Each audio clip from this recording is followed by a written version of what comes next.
రేపే ఆఖరి శ్రావణ మంగళవారం. గుమ్మంపై ఇది చల్లితే చాలు, లక్ష్మీదేవి లెక్కలేనంత డబ్బు ఇస్తుంది. ఓం శ్రీమాత్రే నమః. అమ్మవారి భక్తులందరికీ కూడా నమస్కారం అండి.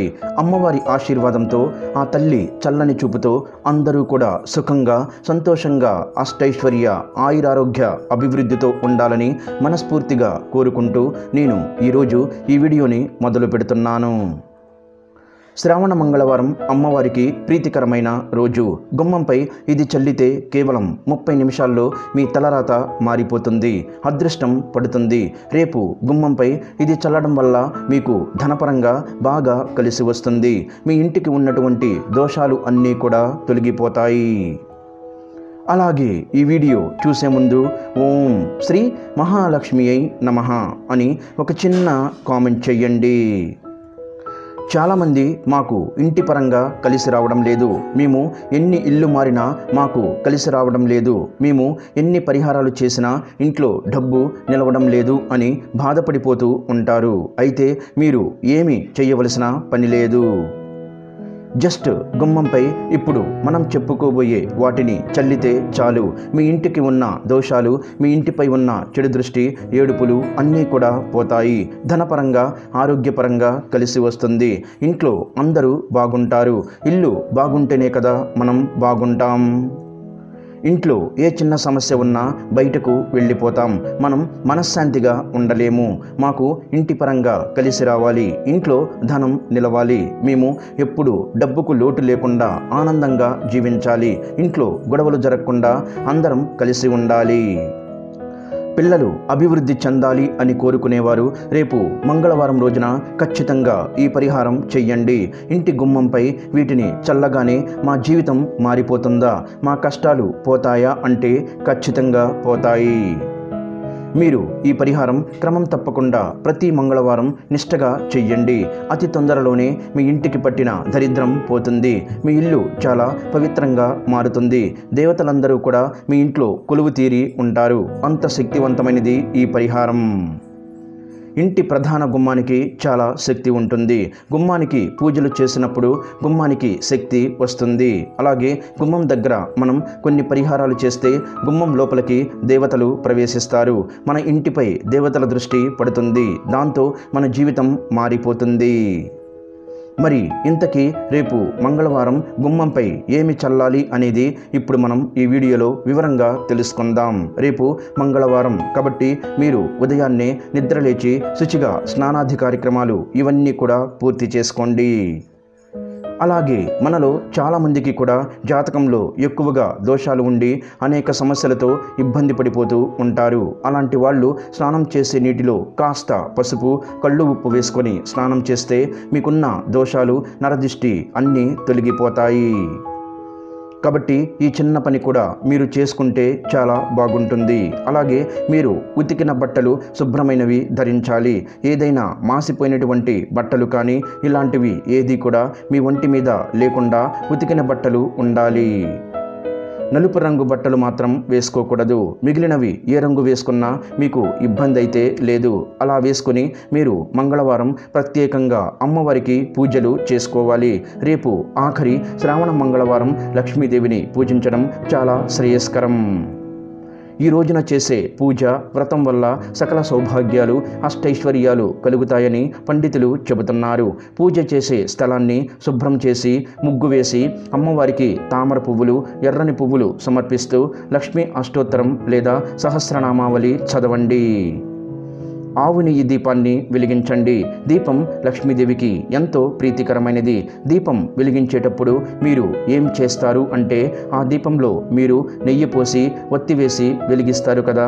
కాకపోతే మీరు దీపారాధనలో మాత్రం 2 ఒత్తులు వెయ్యాలి. ఇది గుర్తుంచుకోండి. ఎప్పుడైనా సరే దీపంలో చాలామంది తెలియక ఒక ఒత్తి వేసి దీపారాధన చేస్తూ ఉంటారు. ఒక ఒత్తి వేసి దీపం వెలిగిస్తే అస్సలు మంచిది కాదు. ఎప్పుడైనా సరే 2 ఒత్తులు వేసి వెలిగించాలి. అలా వేసి మీరు ఆవు నెయ్యితో కానీ దీపారాధన చేసుకోండి. అలాగే దీపారాధనకు ముందు చాలామంది కూడా ఇంటిని శుభ్రం చేసుకోకుండా ఏముందిలే అని చెప్పి మామూలుగా చేసుకుంటూ ఉంటారు. కానీ ఇంటిని కూడా మీరు ఖచ్చితంగా శుభ్రం చేసుకోవాలి. ఇల్లంతా శుభ్రంగా తుడుచుకొని చక్కగా మీరు తలస్నానం చెయ్యండి. స్నానాన్ని టిఫిన్ చెయ్యకముందు చెయ్యాలి. కొంతమంది టిఫిన్ తిని టీ తాగిన తర్వాత చేస్తారు. అలా చెయ్యకూడదు. భోజనం చేసిన తర్వాత మంగళవారం రోజున తలస్నానం చేస్తే కోటి జన్మల పాపం అనేది అంటుకుంటుంది. కోటి దీపాలు ఆర్పినంత పాపం అని అంటూ ఉంటారు. కాబట్టి మంగళవారం రోజున భోజనం కానీ టిఫిన్ కానీ చెయ్యకముందే మీరు తలస్నానం చెయ్యండి. కేవలం మంగళవారం అనే కాదు, ప్రతిరోజు స్నానం చేశాకే టిఫిన్ తినాలి. కొంతమంది ఆడవారు పనులన్నీ కూడా పూర్తయిన తర్వాత స్నానం చేస్తారు. అంటే వంట చేసి పిల్లలకు బాక్స్ కట్టి ఆ తర్వాత స్నానం చేసి పూజ చేస్తారు. అంతసేపు టిఫిన్ చేయకుండా ఉండాలంటే కష్టమని టీనో కాఫీనో తాగుతూ ఉంటారు. టీ కాఫీ తాగి ఇంటి పనులు చేసి ఆ తర్వాత స్నానం చేసి దీపారాధన చేయవచ్చు. ఇక్కడ ప్రధానమైనది భక్తి. భక్తి లేకుండా మీరు ఎన్ని పూజలు చేసినా ఫలితం ఉండదు. అలాగే కొంతమంది ఉదయాన్నే దీపం పెట్టాలని హడావిడిగా లేచి పిల్లలపై అరుస్తూ వంట పూజ చేస్తూ ఉంటారు. అలా అస్సలు చెయ్యకూడదు. పూజ అనేది మనం మనశ్శాంతి కోసం చేస్తూ ఉంటాం.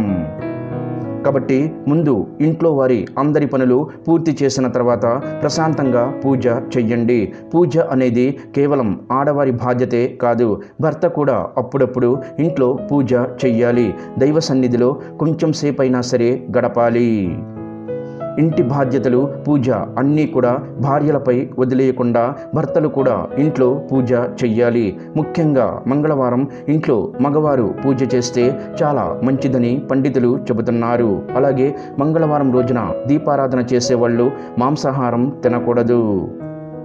కొంతమంది ఏముందిలే అని చెప్పేసి దీపారాధన చేసుకొని మాంసాహారం వండుకొని తింటూ ఉంటారు. కానీ అలా తినకూడదు. కానీ మంగళవారం రోజున మీరు పూర్తిగా తినకుండా ఉంటేనే మీరు అనుకున్నది అనుకున్నట్లుగా జరగడానికి అవకాశం అనేది ఉంటుంది. ఇక అమ్మవారికి చక్కగా ఇష్టమైనటువంటి నైవేద్యాలు పెట్టండి. లక్ష్మీదేవికి పండ్లు, పాలు, బెల్లం కలిపిన పరమాన్నం లేదా ఇతర పాయసం లాంటి వాటిని నైవేద్యంగా సమర్పించండి. అందుబాటులో ఏమీ లేవు అనుకుంటే ఒక చిన్న బెల్లం ముక్క కానీ లేదా పటిక బెల్లం లేదా పంచదార అయినా సరే ఇలా మనం ఏదైనా సరే మన శక్తికి తగ్గినట్టుగా అమ్మవారికి నైవేద్యం పెట్టాలి. ఇలా చేస్తే ఆ తల్లి చాలా సంతోషిస్తుంది.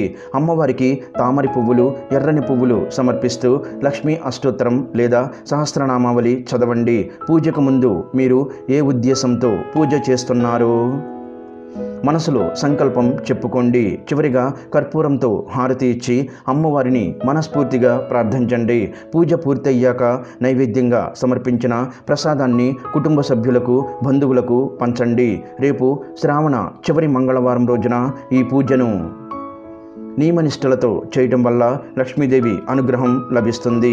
అంతేకాక ఈ రోజున వ్రతం ఆచరించడం ద్వారా భార్యాభర్తల మధ్య అన్యోన్యత పెరుగుతుందని, పిల్లలు ఐశ్వర్యవంతులుగా ఎదుగుతారని వేద పండితులు చెబుతున్నారు. మీరు రేపు అమ్మవారికి పూజ చేసిన తర్వాత ఒక గాజు గ్లాస్ లేదా ఒక రాగి చెంబును తీసుకోండి. అందులో మంచినీటిని పోయాలి. ఈరోజు పట్టిన నీరు ఉంటుంది కదా, అంటే మంగళవారం మీరు నీరు పడతారు కదా, ఆ నీరును ఈ పరిహారంలో ఉపయోగించాలి. రేపు చివరి శ్రావణ మంగళవారం రోజున గుమ్మంపై కొన్ని ప్రత్యేక పదార్థాలను చల్లడం వల్ల లక్ష్మీదేవి అనుగ్రహం లభిస్తుందని, ఇంట్లో ఐశ్వర్యం, సుఖశాంతులు వెల్లివిరుస్తాయని మన పెద్దలు చెబుతున్నారు. ఈ ఆచారం వెనుక కొన్ని శాస్త్రీయ, ఆధ్యాత్మిక కారణాలు దాగి ఉన్నాయి. ముఖ్యంగా శ్రావణ మాసంలో ప్రకృతిలో కలిగే మార్పులు, దాని ప్రభావం నుంచి ఇంటిని, కుటుంబాన్ని రక్షించుకోవడానికి ఈ పరిహారాన్ని ఆచరిస్తారు. రేపు శ్రావణ మంగళవారం రోజున ఉదయాన్నే లేచి ఇంటిని శుభ్రం చేసుకోవాలి. ముఖ్యంగా గుమ్మం ఇంటి ముందు భాగాన్ని పరిశుభ్రంగా కడగాలి. గుమ్మం దగ్గర అందమైన ముగ్గు వేయాలి. ఆ తరువాత ఒక గ్లాసులో నీరు తీసుకొని అందులో చిటికెడు పసుపు, కొద్దిగా కళ్ళు ఉప్పు, ఒక చెంచా బియ్యం పిండి వేసి బాగా కలపాలి. పసుపు శుభాలకు పవిత్రతకు ప్రతీక.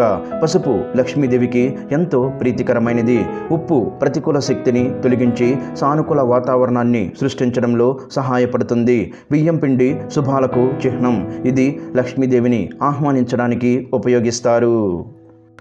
ఈ మిశ్రమాన్ని గుమ్మంపై, గడప చుట్టూ, ఇంట్లో ఈశాన్య దిక్కులో చల్లాలి. ఈ పరిహారం చేసేటప్పుడు మనసులో లక్ష్మీదేవిని స్మరించుకుంటూ ఇంటికి సర్వ సౌభాగ్యాలు కలిగించమని కోరుకోవాలి. ఈ మిశ్రమాన్ని చల్లడం వల్ల ఇంటి లోపలికి వచ్చే ప్రతికూల శక్తులు నశించి సానుకూల శక్తి ప్రవహిస్తుంది. పసుపు క్రిమి సంహారక గుణాలను కలిగి ఉంటుంది. ఇది గుమ్మం దగ్గర చల్లడం వల్ల దుమ్ము, ధూళి, కీటకాలు ఇంట్లోకి రాకుండా నిరోధిస్తుంది. ఉప్పు ప్రతికూల శక్తిని పారద్రోలి ఇంట్లో శాంతి, ప్రశాంతతను పెంచుతుంది. బియ్యం పిండి ఇంటికి ఆకర్షణీయమైన రూపాన్ని ఇస్తుంది. ఈ పరిహారం కేవలం మూఢనమ్మకం కాదు. దీని వెనక కొన్ని సైంటిఫిక్ కారణాలు కూడా ఉన్నాయి. వర్షాకాలంలో గాలిలో ఉండే తేమ వల్ల క్రిములు, సూక్ష్మజీవులు ఎక్కువగా వృద్ధి చెందుతాయి. ఈ మిశ్రమాన్ని చల్లడం వల్ల అవి ఇంట్లోకి రాకుండా అడ్డుకుంటాయి.